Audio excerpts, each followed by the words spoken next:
The Thing on the Doorstep by H.P. Lovecraft. Read by Red Bad Andy. 1.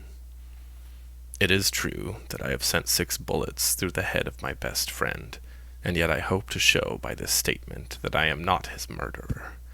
At first I shall be called a madman, madder than the man I shot in his cell at the Arkham Sanitarium. Later, some of my readers will weigh each statement, correlate it with the known facts, and ask themselves how I could have believed otherwise than as I did after facing the evidence of that horror, that thing on the doorstep. Until then, I also saw nothing but madness in the wild tales I have acted on. Even now I ask myself whether I was misled, or whether I am not mad after all. I do not know, but others have strange things to tell of Edward and Asenath Derby, and even the stolid police are at their wits' end to account for the last terrible visit. They have tried weakly to concoct a theory of a ghastly jest or warning by discharged servants, yet they know in their hearts that the truth is something infinitely more terrible and incredible. So I say that I have not murdered Edward Derby. Rather have I avenged him, and in so doing purged the earth of a horror whose survival might have loosed untold terrors on all mankind. There are black zones of shadow close to our daily paths, and now and then some evil soul breaks a passage through. When that happens, the man who knows must strike before reckoning the consequences. I have known Edward Pickman Derby all his life. 8 years my junior, he was so precocious that we had much in common from the time he was 8 and I 16. He was the most phenomenal child scholar I have ever known, and at 7 was writing verse of a somber, fantastic, almost morbid cast, which astonished the tutors surrounding him.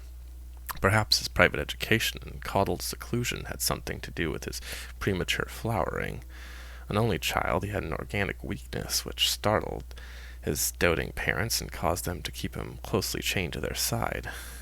He was never allowed out without his nurse, and seldom had a chance to play unconstrainedly with other children. All this doubtless fostered a strange, secretive inner life in the boy, with imagination as his one avenue of freedom. At any rate, his juvenile learning was prodigious and bizarre, and his facile writings such as to captivate me despite my greater age. About that time I had leanings toward art of a somewhat grotesque cast, and I found in this younger child a rare kindred spirit. What lay behind our joint love of shadows and marvels was no doubt the ancient, mouldering, and subtly fearsome town in which we lived, witch-cursed, legend-haunted Arkham, whose huddled, sagging gambrel roofs and crumbling Georgian balustrades brood out the centuries beside the darkly muttering Miskatonic. As time went on, I turned to architecture and gave up my design of illustrating a book of Edward's demoniac poems, yet our comradeship suffered no lessening. Young Derby's odd genius developed remarkably, and in his 18th year his collected nightmare lyrics made a real sensation when issued under the title Azathoth and Other Horrors. He was a close correspondent of the notorious Baudelairian poet Justin Jeffrey, who wrote The People of the Monolith, and died screaming in a madhouse in 1926 after a visit to a sinister, ill-regarded village in Hungary. In self-reliance and practical affairs, however, Derby was greatly retarded because of his coddled existence. His health had improved, but his habits of childish dependence were fostered by over-careful parents, so that he never traveled alone, made independent decisions, or assumed responsibilities. It was early seen that he would not be equal to the struggle in the business or professional arena, but the family fortune was so ample that this formed no tragedy. As he grew to years of manhood, he retained a deceptive aspect of boyishness. Blond and blue-eyed, he had the fresh complexion of a child, and his attempts to raise a mustache were discernible only with difficulty. His voice was soft and light, and his pampered, unexercised life gave him a juvenile chubbiness rather than the paunchiness of premature middle age. He was of good height, and his handsome face would have made him a notable gallant, had not his shyness held him to seclusion and bookishness. Derby's parents took him abroad every summer, and he was quick to seize on the surface aspects of European thought and expression. His Poe-like talents turned more and more toward the decadent, and other artistic sensitiveness and yearnings were half aroused in him. We had great discussions in those days. I had been through Harvard, had studied in Boston architect's office, had married, and had finally returned to Arkham to practice my profession, settling in the family homestead at Saltonstall Street, since my father had moved to Florida for his health. Edward used to call almost every evening, till I came to regard him as one of the household. He had a characteristic way of ringing the doorbell or sounding the knocker that grew to be a veritable code signal, so that after dinner I always listened for the familiar 3 brisk strokes followed by 2 more after a pause. Less frequently I would visit at his house and note with envy the obscure volumes in his constantly growing library. Derby went through Miskatonic University in Arkham, since his parents would not let him board away from them.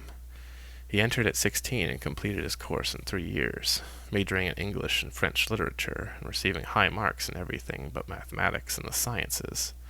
He mingled very little with the other students, though looking enviously at the daring or bohemian set whose superficially smart language and meaningless ironic poise he aped, and whose dubious conduct he wished he dared adopt. What he did do was to become an almost fanatical devotee of subterranean magical lore, for which Miskatonic's library was and is famous. Always a dweller on the surface of fantasy and strangeness, he now delved deep in the actual runes and riddles left by a fabulous past for the guidance of puzzlement and posterity.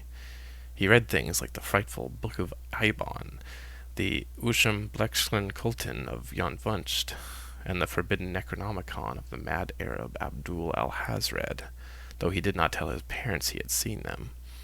Edward was 20 when my son and only child was born, and seemed pleased when I named the newcomer Edward Derby Upton, after him. By the time he was 25, Edward Derby was a prodigiously learned man, and a fairly well-known poet and fantastite, though his lack of contacts and responsibilities had slowed down his literary growth by making his products derivative and overbookish. I was perhaps his closest friend, finding him an inexhaustible mine of vital theoretical topics, while he relied on me for advice in whatever matters he did not wish to refer to his parents. He remained single, more through shyness, inertia, and parental protectiveness than through inclination, and moved in society only to the slightest and most perfunctory extent. When the war came, both health and ingrained timidity kept him at home. I went to Plattsburgh for a commission, but never got overseas. So the years wore on.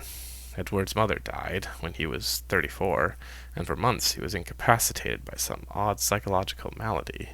His father took him to Europe, however, and he managed to pull out of his trouble without visible effects.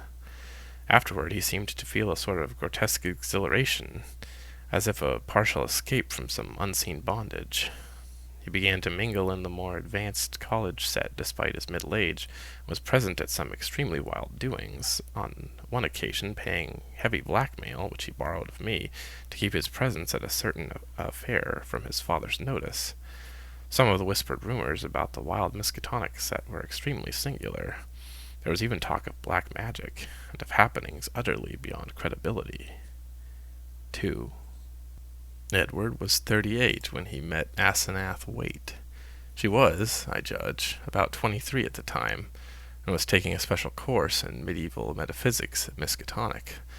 The daughter of a friend of mine had met her before in the hall school at Kingsport, and had been inclined to shun her because of her odd reputation. She was dark, smallish, and very good-looking, except for her over-protuberant eyes, but something in her expression alienated extremely sensitive people. It was, however, largely her origin and conversation which caused average folk to avoid her. She was one of the Innsmouth Waites, and dark legends have clustered for generations about crumbling, half-deserted Innsmouth and its people. There are tales of horrible bargains about the year of 1850, and of strange element, not quite human, in the ancient families of the run-down fishing port. Tales such as only old-time Yankees can devise and repeat with proper awesomeness. Asenath's case was aggravated by the fact that she was Ephraim Waite's daughter, the child of his old age by an unknown wife, who always went veiled. Ephraim lived in a half-decayed mansion in Washington Street, Innsmouth, and those who had seen the place — Arkham folk avoid going to Innsmouth whenever they can — declared that the attic windows were always boarded, and that strange sounds sometimes floated from within as evening drew on. The old man was known to have been a prodigious magical student in his day, and legend averred that he could raise or quell storms at sea according to his whim. I had seen him once or twice in my youth as he came to Arkham to consult forbidden tomes at the college library, and had hated his wolfish saturnine face with his tangle of iron-gray beard. He had died insane under rather queer circumstances just before his daughter, by his will made a nominal ward at the principal, entered the hall school, but she had been his morbidly avid pupil, and looked fiendishly like him at times. The friend whose daughter had gone to school with Asenath repeated many curious things when the news of Edward's acquaintance with her began to spread out. Asenath, it seemed, had posed as a kind of magician at school, and had really seemed able to accomplish some highly baffling marvels. She professed to be able to raise thunderstorms, though her seeming success was generally laid to some uncanny knack at prediction. All animals markedly disliked her, and she could make any dog howl by certain motions of her right hand. There were times when she displayed snatches of knowledge and language very singular, and very shocking for a young girl, when she would frighten her schoolmates with leers and winks of an inexplicable kind, and would seem to extract an obscene and zestful irony from her present situation. Most unusual, though, were the well-attested cases of her influence over other persons. She was beyond question a genuine hypnotist. By gazing peculiarly at a fellow student, she would often give the latter a distinct feeling of exchanged personality, as if the subject were placed momentarily in the magician's body, and able to stare half across the room at her real body, whose eyes blazed and protruded with an alien expression. Asenath often made wild claims about the nature of consciousness, and about its independence of the physical frame, or at least from the life processes of the physical frame. Her crowning rage, however, was that she was not a man, since she believed a male brain had certain unique and far-reaching cosmic powers. Given a man's brain, she declared, she could not only equal but surpass her father in mastery of unknown forces. Edward met Asenath at a gathering of intelligentsia held in one of the students' rooms, and could talk of nothing else when he came to see me the next day. He had found her full of the interests and erudition which engrossed him most, and was in addition wildly taken with her appearance. I had never seen the young woman, and recalled casual reference only faintly, but I knew who she was. It seemed rather regrettable that Derby should become so upheaved about her, but I said nothing to discourage him, since infatuation thrives on opposition. He was not, he said, mentioning her to his father. In the next few weeks I heard of very little but Asenath from young Derby. Others now remarked Edward's autumnal gallantry, though they agreed that he did not look even nearly his actual age, or seem at all inappropriate as an escort for his bizarre divinity. He was only a trifle paunchy despite his indolence and self-indulgence, and his face was absolutely without lines. Asenath, on the other hand, had the premature crow's feet which come from the exercise of an intense will. About this time, Edward brought the girl to call on me, and I at once saw that his interest was by no means one-sided. She eyed him continually with an almost predatory air, and I perceived that their intimacy was beyond untangling. Soon afterward I had a visit from old Mr. Derby, whom I had always admired and respected. He had heard the tales of his new son's friendship, and had wormed the whole truth out of the boy. Edward meant to marry Asenath, and had even been looking at houses in the suburbs.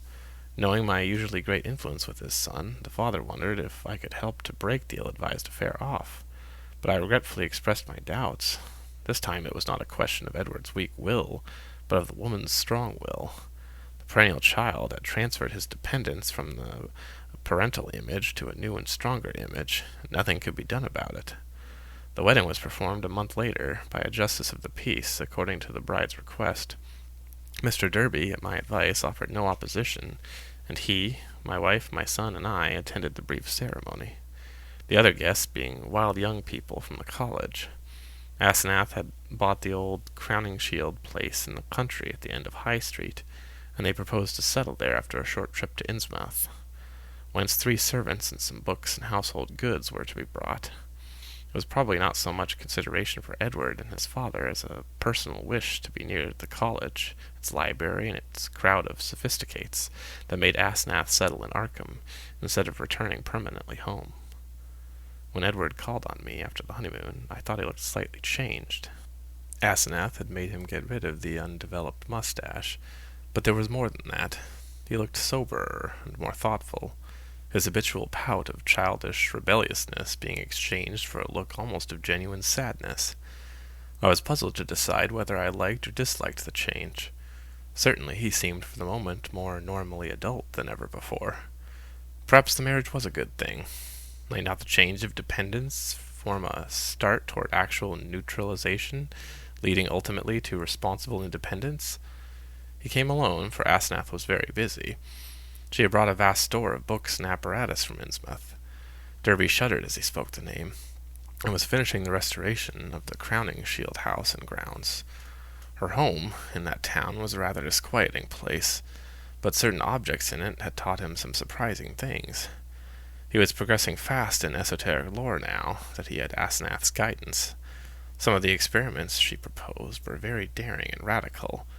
He did not feel at liberty to describe them, but he had confidence in her powers and intentions. The 3 servants were a very queer, incredibly aged couple who had been with old Ephraim, and referred occasionally to him and to Asenath's dead mother in a cryptic way, and a swarthy young wench who had marked anomalies of feature, and seemed to exude a perpetual odor of fish. 3. For the next 2 years I saw less and less of Derby.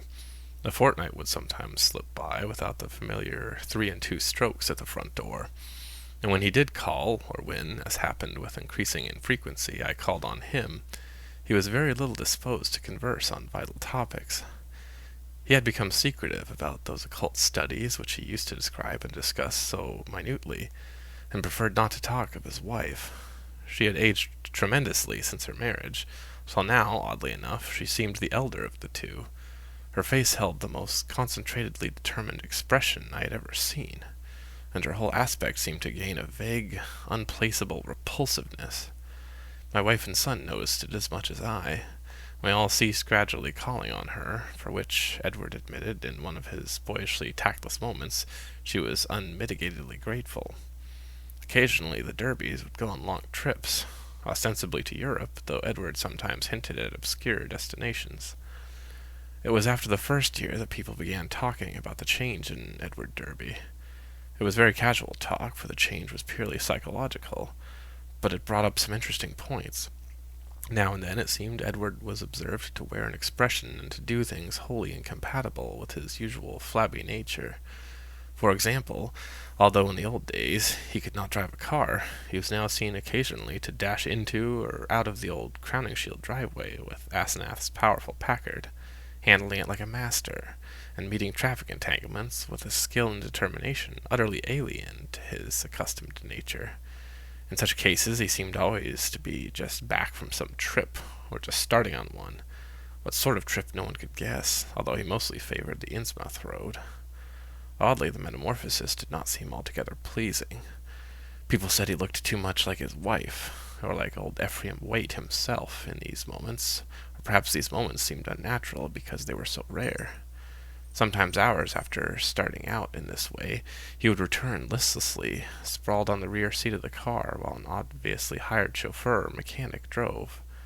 Also his preponderant aspect on the streets during his decreasing round of social contacts, including, I may say, his calls on me, was the old-time indecisive one, its irresponsible childishness even more marked than in the past. While Asenath's face aged, Edward's, aside from those exceptional occasions, actually relaxed into a kind of exaggerated immaturity, save when a trace of the new sadness or understanding would flash across it. It was really very puzzling. Meanwhile, the Derbys almost dropped out of the gay college circle, not through their own disgust, we heard, but because something about their present studies shocked even the most callous of the other decadents. It was in their 3rd year of their marriage that Edward began to hint openly to me of a certain fear and dissatisfaction. He would let fall remarks about things going too far, and would talk darkly about the need of saving his identity. At first I ignored such references, But in time I began to question him guardedly, remembering what my friend's daughter had said about Asenath's hypnotic influence over the other girls at school. The cases where students had thought they were in her body looking across the room at themselves. This questioning seemed to make him at once alarmed and grateful, and once he mumbled something about having a serious talk with me later. About this time, old Mr. Derby died, for which I was afterward very thankful. Edward was badly upset, though by no means disorganized. He had seen astonishingly little of his parents since his marriage, for Asenath had concentrated in herself all of his vital sense of family linkage. Some called him callous in his loss, especially since those jaunty and confident moods in the car began to increase. He now wished to move back into the old Derby mansion, but Asenath insisted on staying in the Crowningshield house, to which he had become well adjusted. Not long afterward, my wife heard a curious thing from a friend, one of the few who had not dropped the Derbys. She had been out to the end of High Street to call on the people, and had seen a car shoot briskly out of the drive, with Edward's oddly confident and almost sneering face above the wheel. Ringing the bell, she had been told by the repulsive wench that Asenath was also out, but had chanced to look up at the house in leaving. There, at one of Edward's library windows, she had glimpsed a hastily withdrawn face, a face whose expression of pain, defeat, and wistful hopelessness was poignant beyond description. It was incredibly enough in view of its usual domineering cast, Asenath's, yet the caller had vowed that in that instant the sad, muddled eyes of poor Edward were gazing out from it. Edward's calls now grew a trifle more frequent, and his hints occasionally became concrete. What he said was not to be believed, even in centuried and legend-haunted Arkham, but he threw out his dark lore with a sincerity and convincingness which made one fear for his sanity. He talked about terrible meetings in lonely places, of cyclopean ruins in the heart of the Maine woods, beneath which vast staircases lead down to abysses of nighted secrets, of complex angles that lead through invisible walls to other regions of space and time, and of hideous exchanges of personality that permitted explorations in remote and forbidden places, on other worlds, and in different space-time continua. He would now and then back up certain crazy hints by exhibiting objects which utterly nonplussed me, elusively colored and bafflingly textured objects like nothing ever heard of on Earth, whose insane curves and surfaces answered no conceivable purpose and followed no conceivable geometry. These things, he said, came from outside, and his wife knew how to get them. Sometimes, but always in frightened and ambiguous whispers, he would suggest things about old Ephraim Waite, whom he had seen occasionally at the college library in the old days. Those admirations were never specific, but seemed to revolve around some especially horrible doubt as to whether the old wizard were really dead, in a spiritual as well as corporeal sense. At times Derby would halt abruptly in his revelations, and I wondered whether Asenath could possibly have divined his speech at a distance and cut him off through some unknown sort of telepathic mesmerism, some power of the kind she had displayed at school. Certainly she suspected that he told me things, for as the weeks passed she tried to stop his visits with words and glances of a most inexplicable potency. Only with difficulty could he get to see me, for although he would pretend to be going somewhere else, some invisible force would generally clog his motions or make him forget his destination for the time being. His visits usually came when Asenath was away in her own body, as he once oddly put it. She always found out later. The servants watched his goings and comings, but evidently she thought it inexpedient to do anything drastic. 4. Derby had been married more than 3 years on that August day when I got the telegram from Maine. I had not seen him for 2 months, but had heard he was away on business. Asenath was supposed to be with him, though watchful gossips declared there was someone upstairs in the house, behind the doubly curtained windows. They had watched the purchases made by the servants, and now the town marshal of Chesnacook had wired of the draggled madman who stumbled out of the woods with delirious ravings and screamed to me for protection. It was Edward, and he had been just able to recall his own name, and my name and address, Chesapeake is close to the wildest, deepest, and least explored forest belt in Maine, and it took a whole day of feverish jolting through fantastic and forbidding scenery to get there in a car. I found Derby in a cell at the town farm, vacillating between frenzy and apathy. He knew me at once and began pouring out a meaningless, half-incoherent torrent of words at my direction. "Dan, for God's sake, the pit of the Shoggoths, down the 6,000 steps, the abomination of abominations. I never would let her take me, and then I found myself there. Yah, Shub-Niggurath, the shape rose up from the altar, and there were 500 that howled. The hooded thing bleated, Camog, Camog. That was old Ephraim's secret name in the coven. I was there when she promised she wouldn't take me, a minute before I was locked in the library, and then I was there when she'd gone with my body, in the place of utter blasphemy, the unholy pit, where the black realm begins, and the watcher guards the gate. I saw a Shoggoth. It changed shape. I can't stand it. I won't stand it. I'll kill her if she ever sends me there again. I'll kill that entity, her, him, it. I'll kill it. I'll kill it with my own hands." It took me an hour to quiet him, but he subsided at last. The next day I got him decent clothes in the village, and set out with him for Arkham. His fury of hysteria was spent, and he was inclined to be silent, though he began muttering darkly to himself when the car passed through Augusta, as if the sight of a city aroused unpleasant memories. It was clear that he did not wish to go home, and considering the fantastic delusions he seemed to have about his wife, delusions undoubtedly springing from some actual hypnotic ordeal to which he had been subjected, I thought it would be better if he did not. I would, I resolved, put him up myself for a time, no matter what unpleasantness it would make with Asenath. Later I would help him get a divorce, for most assuredly there were mental factors which made this marriage suicidal for him. When we struck open country again, Derby's muttering faded away, and I let him nod and drowse on the seat beside me as I drove. During our sunset dash through Portland, the muttering commenced again, more distinctly than before, and as I listened I caught a stream of utterly insane drivel about Asenath. The extent to which she had preyed on Edward's nerves was plain, for he had woven a whole set of hallucinations around her. His present predicament, he mumbled furtively, was only one of a long series. She was getting hold of him, and he knew that some day she would never let go. Even now she probably let him go only when she had to, because she could not hold on long at a time. She constantly took his body and went to nameless places for nameless rites, leaving him in her body and locking him upstairs. But sometimes she couldn't hold on, and he would find himself suddenly in his own body again, in some far-off, horrible, and perhaps unknown place. Sometimes she'd get hold of him again, and sometimes she couldn't. Often he was left stranded somewhere, as I found him. Time and again he had to find his way home from frightful distances, getting somebody to drive the car after he found it. The worst thing was that she was holding on to him longer and longer at a time. She wanted to be a man, to be fully human. That was why she got a hold of him.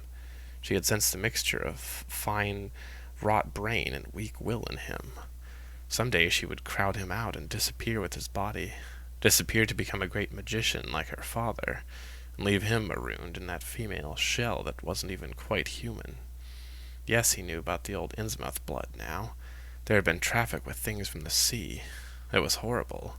And old Ephraim, he had known the secret, and when he grew old, did a hideous thing to keep alive. He wanted to live forever. Asenath would succeed.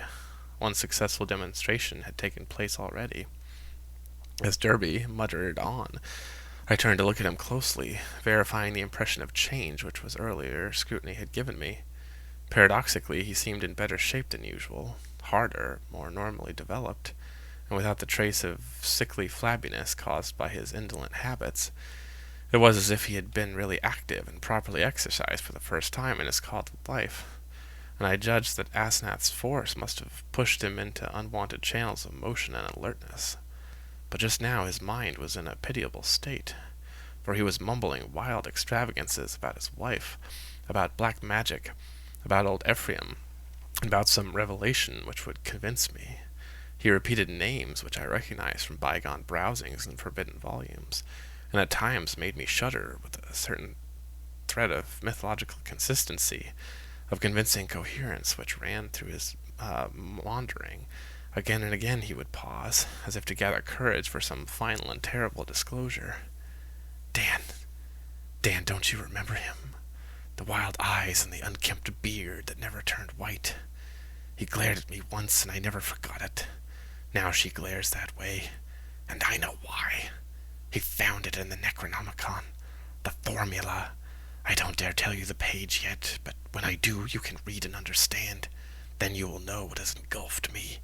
On, body to body to body. He means never to die. The life glow. He knows how to break the link. It can flicker on a while even when the body is dead. I'll give you hints, and maybe you'll guess. Listen, Dan. Do you know why my wife always takes such pains with that silly backhand writing? Have you ever seen a manuscript of old Ephraim's? Do you want to know why I shivered when I saw some hasty notes Asenath had jotted down? Asenath, is there such a person? Why did they half think there was poison in old Ephraim's stomach?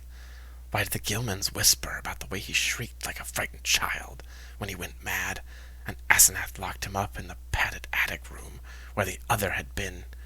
Was it old Ephraim's soul that was locked in? Who locked in whom? Why had he been looking for months for someone with a fine mind and a weak will? Why did he curse that his daughter wasn't a son? Tell me, Daniel Upton, what devilish exchange had perpetrated in that house of horror, where that blasphemous monster had his trusting, weak-willed, half-human child at his mercy. Didn't he make it permanent, as she'll do with me in the end? Tell me why that thing that calls itself Asenath writes differently when off guard, so that you can't tell its script from... Then the thing happened. Derby's voice was rising to a thin treble scream as he raved. Suddenly it was shut off with an almost mechanical click. I thought of those other occasions at my home, when his confidences had abruptly ceased, when I had half fancied that some obscure telepathic wave of Asenath's mental force was intervening to keep him silent. This, though, was something altogether different, and I felt infinitely more horrible. The face beside me was twisted, almost unrecognizably for a moment, while through the whole body there passed a shivering motion, as if all the bones, organs, muscles, nerves, and glands were readjusting themselves to a radically different posture, set of stresses, and general personality. Just where the supreme horror lay I could not for my life tell, yet there swept over me such a swamping wave of sickness and revulsion, such a freezing, petrifying sense of utter alienage and abnormality, that my grasp on the wheel grew feeble and uncertain. The figure beside me seemed less like a lifelong friend than like some monstrous intrusion from outer space, some damnable, utterly accursed focus of unknown and malign cosmic forces. I had faltered only a moment, but before another moment was over, my companion had seized the wheel and forced me to change places with him. The dusk was now very thick, and the lights of Portland far behind, so I could not see much of his face. The blaze of his eyes, though, was phenomenal, and I knew that he must now be in that queerly energized state, so unlike his usual self, which so many people had noticed. It seemed odd and incredible that listless Edward Derby, he who could never assert himself and who had never learned to drive, should be ordering me about and taking the wheel of my own car. Yet that was precisely what had happened. He did not speak for some time, and in my inexplicable horror I was glad he did not. In the lights of Biddeford and Sacco I saw him firmly set mouth and shivered at the blaze of his eyes. The people were right. He did look damnably like his wife and like old Ephraim when in these moods. I did not wonder that the moods were disliked. There was certainly something unnatural and diabolic in them, and I felt the sinister element all the more because of the wild ravings I had been hearing. This man, for all my lifelong knowledge of Edward Pickman Derby, was a stranger, an intrusion of some sort from the black abyss. He did not speak until we were on the dark stretch of road, and when he did, his voice seemed utterly unfamiliar. It was deeper, firmer, and more decisive than I had ever known it to be, while its accent and pronunciation were altogether changed, though vaguely, remotely, and rather disturbingly, recalling something I could not quite place. There was, I thought, a trace of very profound and very genuine irony in the timbre, not the flashy, meaninglessly jaunty pseudo-irony of the callow sophisticate, which Derby had habitually affected, but something grim, basic, pervasive, and potentially evil. I marveled at the self-possession so soon following the spell of panic-struck muttering. "I hope you'll forget my attack back there, Upton," he was saying. "You know what my nerves are, and I guess you can excuse such things. I'm enormously grateful, of course, for this lift home.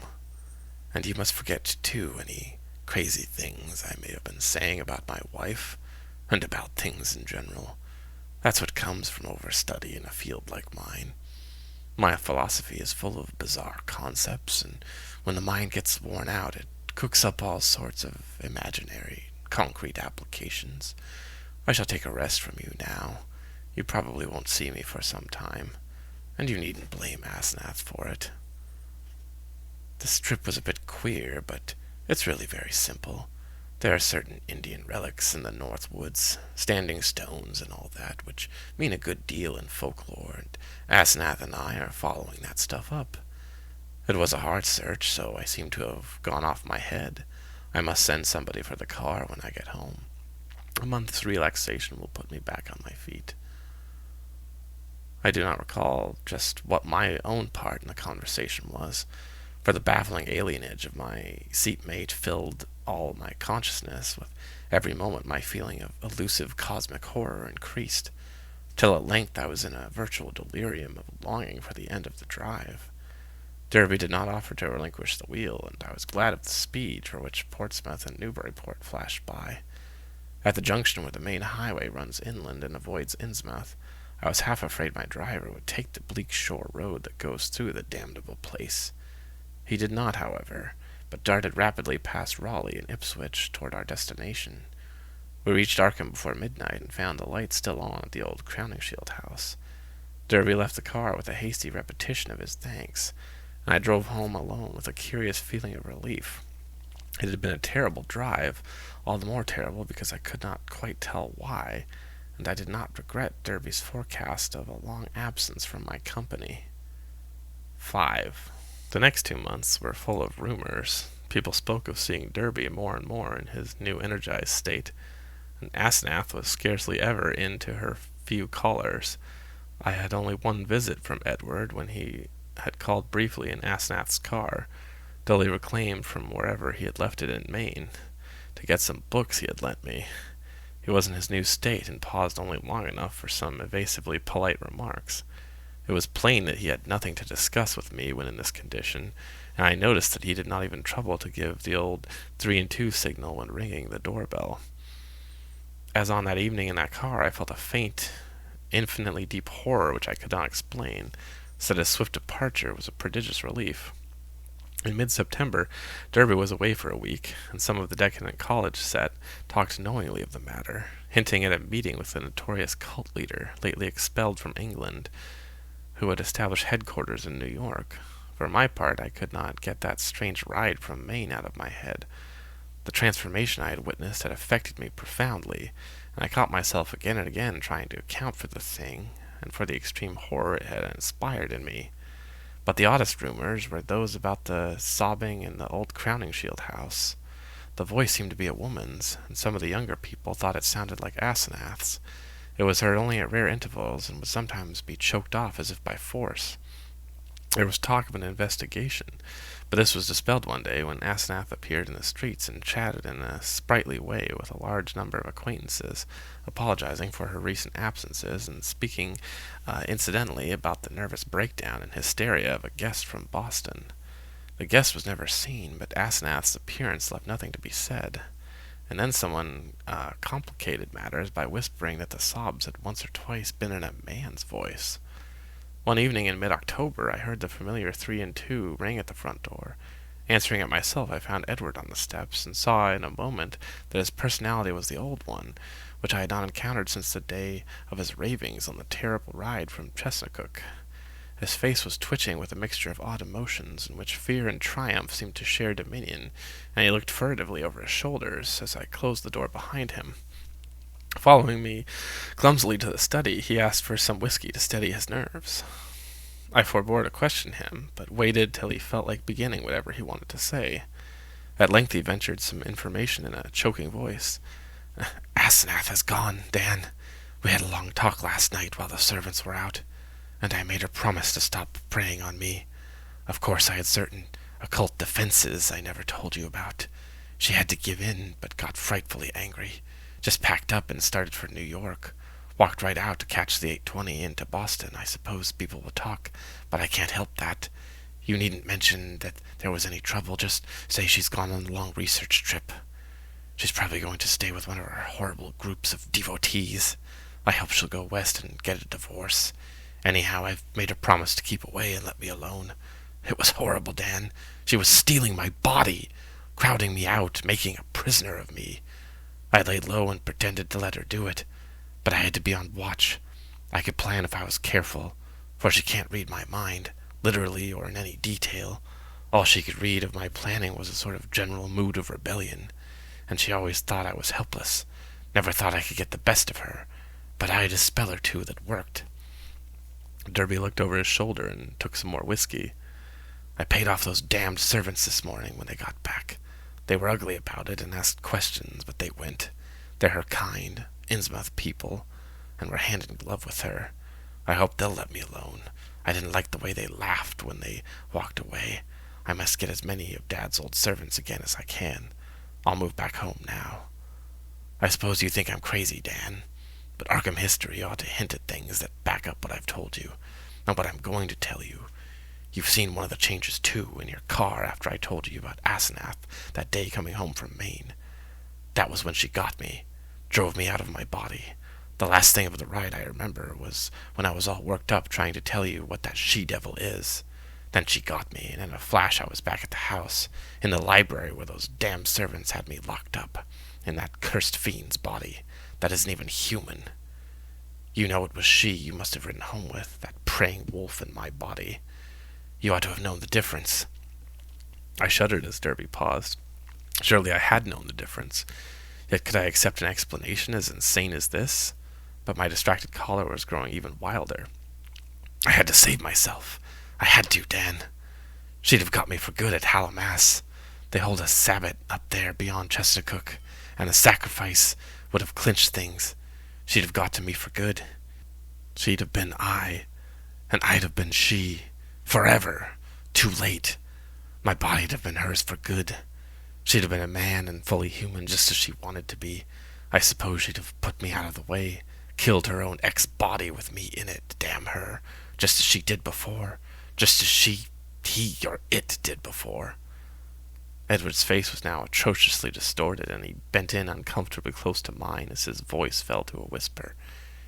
"You must know what I hinted in the car. That she isn't Asenath at all, but really old Ephraim himself. I suspected it 1.5 years ago, but now I know it. Her handwriting shows it when she's off guard. Sometimes she jots down a note in writing that's just like her father's manuscripts, stroke for stroke, and sometimes she says things that nobody but an old man like Ephraim could say. He changed forms with her when he felt death coming. She was the only one he could find with the right kind of brain and a weak enough will. He got her body permanently, just as she almost got mine, and then poisoned the old body he'd put her into. Haven't you seen old Ephraim's soul glaring out of the she-devil's eyes dozens of times, and out of mine when she had control of my body?" The whisperer was panting and paused for a breath. I said nothing, and when he resumed his voice was nearer normal. This, I reflected, was a case for the asylum, but I would not be the one to send him there. Perhaps time and freedom from Asenath would do its work. I could see that he would never wish to dabble in morbid occultism again. "I'll tell you more later. I must have a long rest now. I'll tell you something out of the forbidden horrors she led me into, something of the age-old horrors that even now are festering in out of the corners, with a few monstrous priests to keep them alive. Some people know things about the universe that nobody ought to know, and can do things that nobody ought to be able to do. I've been into it up to my neck, but that's the end. Today I'd burn the damned Necronomicon and all the rest if I were a librarian at Miskatonic. But she can't get me now. I must get out of this accursed house as soon as I can, and settle down at home. You'll help me, I know, if I need help. These devilish servants, you know, and if people should get too inquisitive about Asenath, you see, I can't give them her addresses. There are certain groups of searchers, certain cults, you know, that might misunderstand our breaking up. Some of them have damnably curious ideas and methods. I know you'll stand by me if anything happens, even if I have to tell you a lot that will shock you. I had Edward stay and sleep in one of the guest chambers that night, and in the morning he seemed calmer. We discussed certain possible arrangements for his moving back into the Derby mansion, and I hoped he would lose no time in making the change. He did not call the next evening, but I saw him frequently during the ensuing weeks. We talked as little as possible about strange and unpleasant things, but discussed the renovation of the old Derby house, and the travels which Edward promised to take with my son and me the following summer. Of Asenath we said almost nothing, for I saw that the subject was a peculiarly disturbing one. Gossip, of course, was rife, but that was no novelty in connection with the strange menage at the old Crowningshield house. One thing I did not like was that Derby's banker let fall in an over-expensive mood at the Miskatonic Club about the checks Edward was sending regularly to a Moses and Abigail Sargent and a Eunice Babson in Innsmouth. That looked as if those evil-faced servants were extorting some kind of tribute from him, yet he had not mentioned the matter to me. I wished that the summer and my son's Harvard vacation would come, so that we would get Edward to Europe. He was not, I soon saw, mending as rapidly as I had hoped he would, for there was something a bit hysterical in his occasional exhilaration, while his moods of fright and depression were altogether too frequent. The old Derby house was ready by December, yet Edward constantly put off moving. Though he hated and seemed to fear the Crowningshield place, he was at the same time queerly enslaved by it. He could not seem to begin dismantling things, and invented every kind of excuse to postpone action. When I pointed this out to him, he appeared unaccountably frightened. His father's old butler, who was there with other reacquired family servants, told me one day that Edward's occasional prowling about the house, and especially down cellar, looked odd and unwholesome to him. I wondered if Asenath had been writing disturbing letters, but the butler said there was no mail which could have come from her. 6. It was about Christmas that Derby broke down one evening while calling on me. I was steering the conversation toward the summer travels, when he suddenly shrieked and leapt up from his chair with a look of shocking, uncontrollable fright, a cosmic panic and loathing, such as only the nether gulfs of nightmare could bring to any sane mind. My brain, God damn, it's tugging from beyond, knocking, clawing that she-devil even now, Ephraim, Camog, the pit of the Shoggoths, Yah, Shub-Niggurath, the goat with 1,000 young, the flame beyond body, beyond life, in the earth. Oh God! I pulled him back to his chair and poured some wine down his throat as his frenzy sank to a dull apathy. He did not resist, but he kept his lips moving as if talking to himself. Presently, I realized that he was trying to talk to me, and bent my ear to his mouth to catch the feeble words. Again, she's trying. I might have known. Nothing can stop that force. Not distance, nor magic, nor death. It comes, and comes most horribly in the night. I can't leave. It's horrible. Oh, God, Dan, if only you knew as I do just how horrible it is. When he had slumped down into a stupor, I propped him with the pillows and let normal sleep overtake him.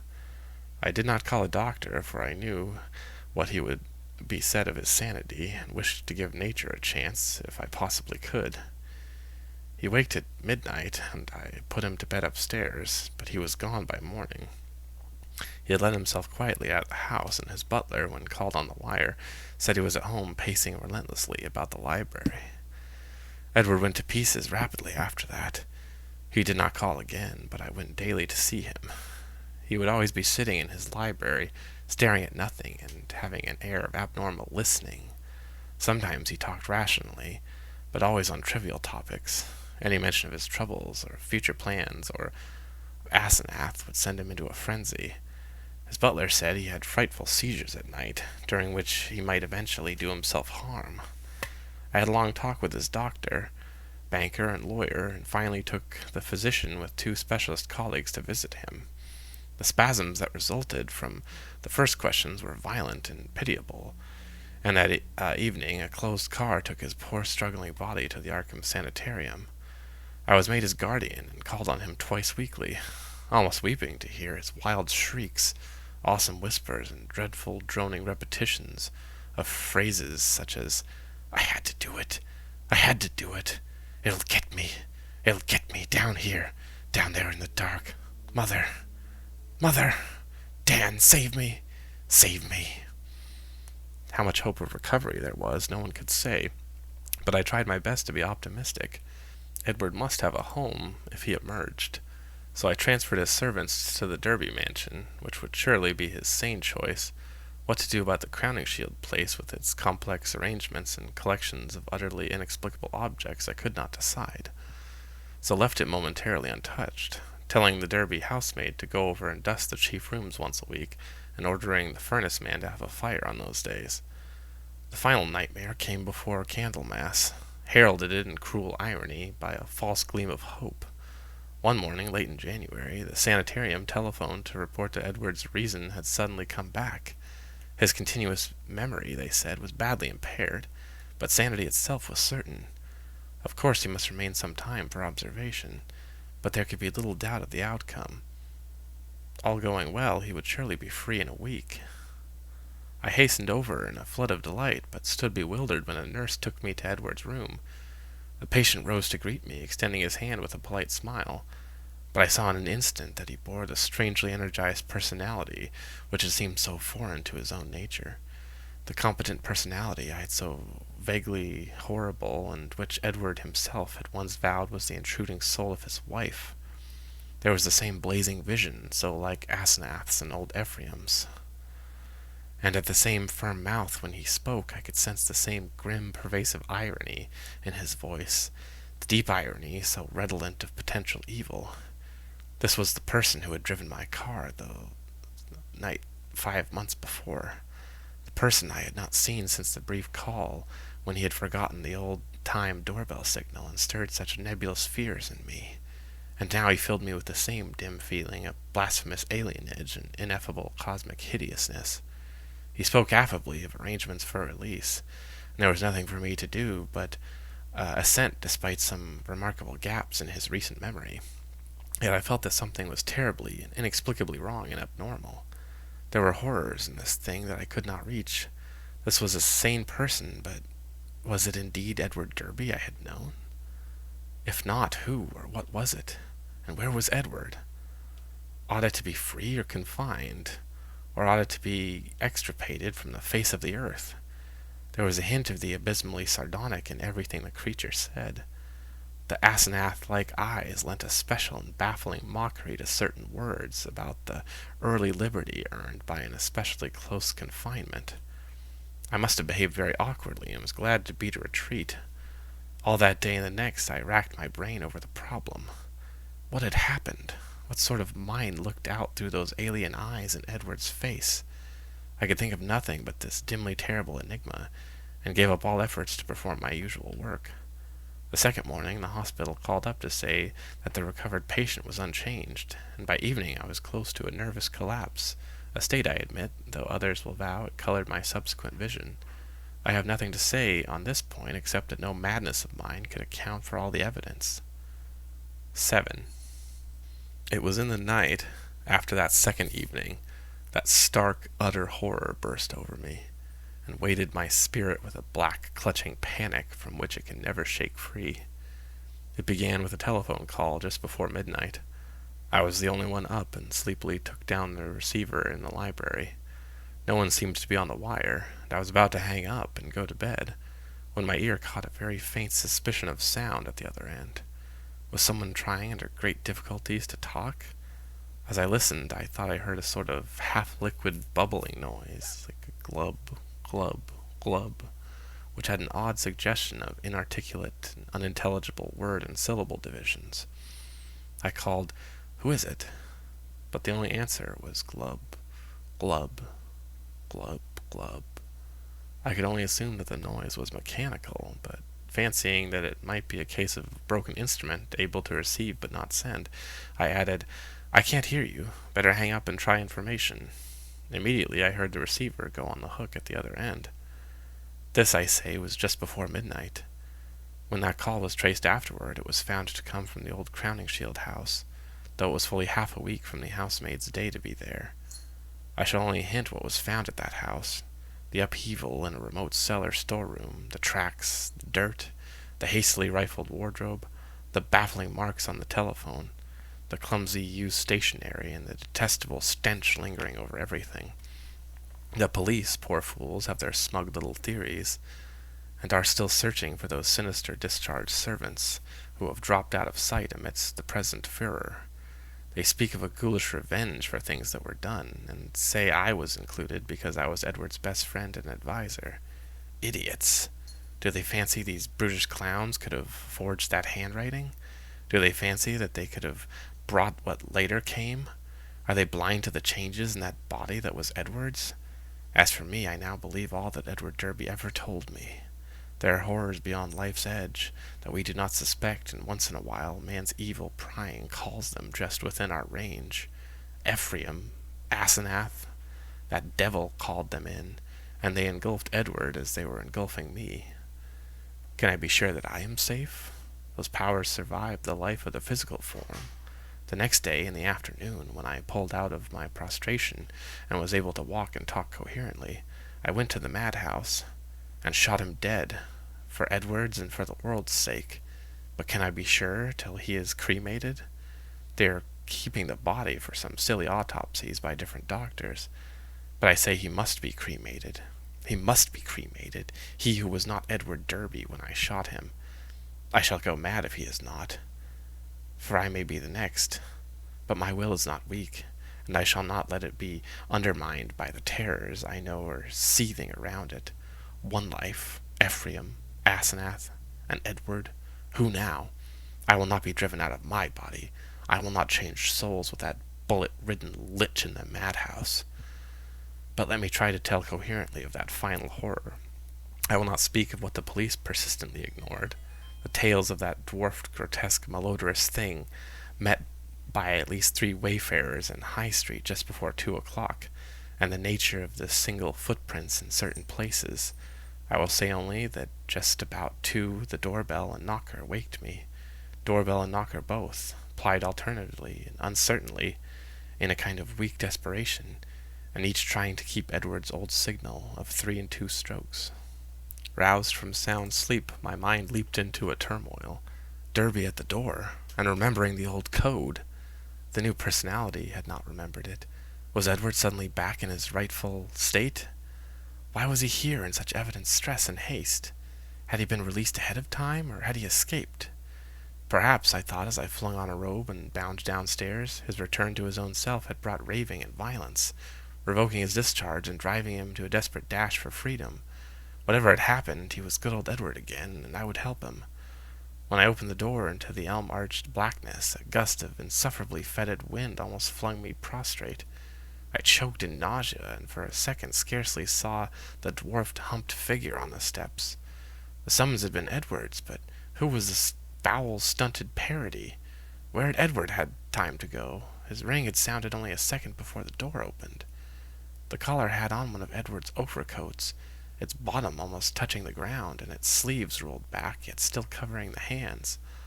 On the head was a slouch hat pulled low, while a black silk muffler concealed the face. As I stepped unsteadily forward, the figure made a semi-liquid sound, like that I had heard over the telephone. Glub, glub, and thrust at me a large, closely written paper impaled on the end of a long pencil. Still reeling from the morbid and unaccountable fetter, I seized the paper and tried to read it in the light from the doorway. Beyond question it was in Edward's script. But why had he written when he was close enough to ring? And why was the script so awkward, coarse, and shaky? I could make out nothing in the dim half-light, so edged back into the hall, the dwarf figure clumping mechanically after, but pausing on the inner door's threshold.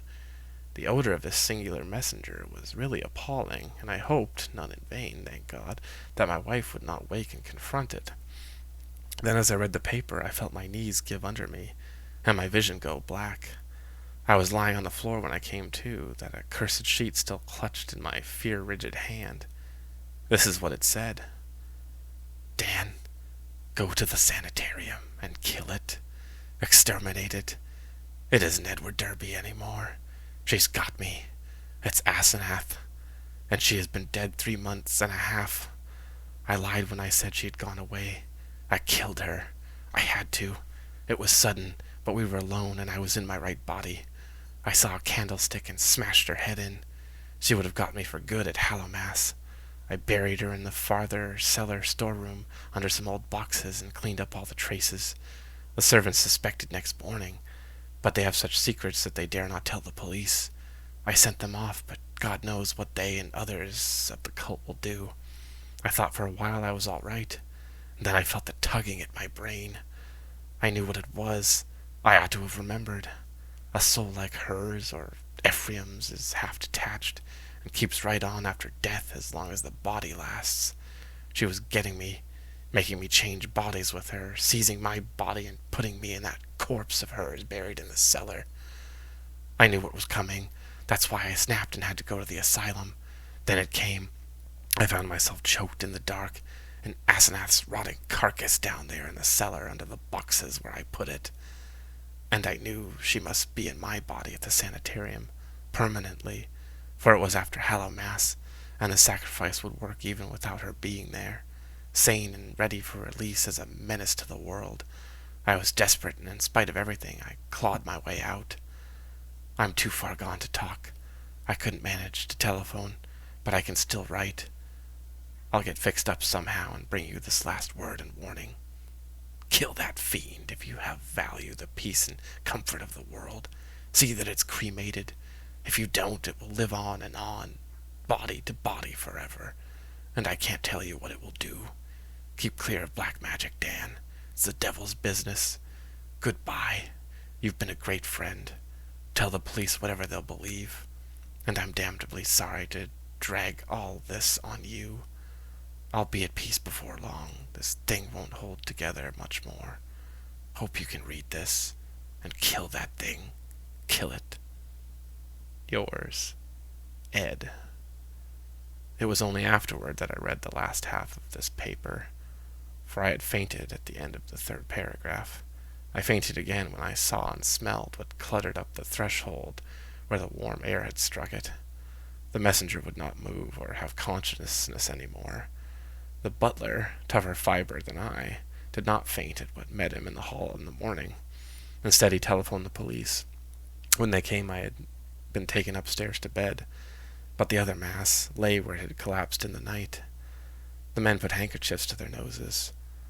What they finally found inside Edward's oddly assorted clothes was mostly liquescent horror. There were bones, too, and a crushed-in skull. Some dental work positively identified the skull as Asenath's.